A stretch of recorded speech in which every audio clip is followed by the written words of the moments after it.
Now in some health news, researchers have released the U.S. county-level Alzheimer's prevalence estimates for this year, and El Paso makes that list. KTSM 9 News reporter Jasmine Perry spoke with the West Texas chapter of Alzheimer's Association about what El Pasoans can do to lower the risk. Jasmine, good morning.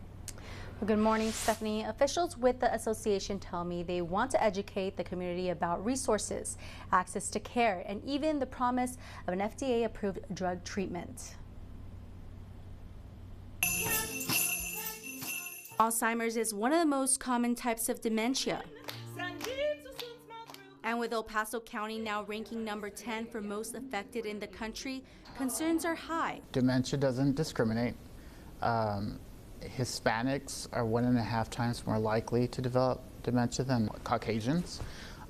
Age is the #1 risk factor, but it's also genetics. David Hernandez, executive director for the West Texas chapter of the Alzheimer's Association, says if your family has the disease, be aware. It's just cognitive decline of the brain, so it's when plaques and tangles start to accumulate and you start having cell loss of the neurons. You know, the neurons start dying off, and so you start having like where your brain starts to shrink a little bit, and with that you lose memory. While some may think it's forgetting where you left your keys, the reality is much harsher. It could be that the person may put those keys in the refrigerator, as an example, which is totally illogical for you and me, and that would be a big red flag to observe. Dr. Guillermina Solis says dementia can completely take over a life in as little as 9 years, but treatments are beginning to join the battle. Especially now in the era of treatment with all these drugs that are coming out that are changing the biology of the disease,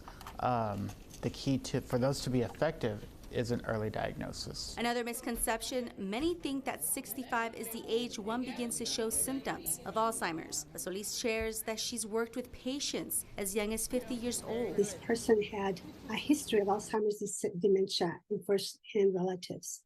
And so the person started presenting with symptoms of forgetfulness and some decline in her physical abilities. Adding that most individuals who turn 70 are prone to show signs. And definitely in their 8th decade of life, 80 and above, we tend to see a greater event of memory loss.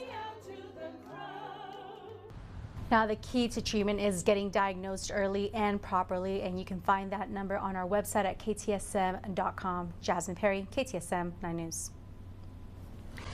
Jasmine, thank you.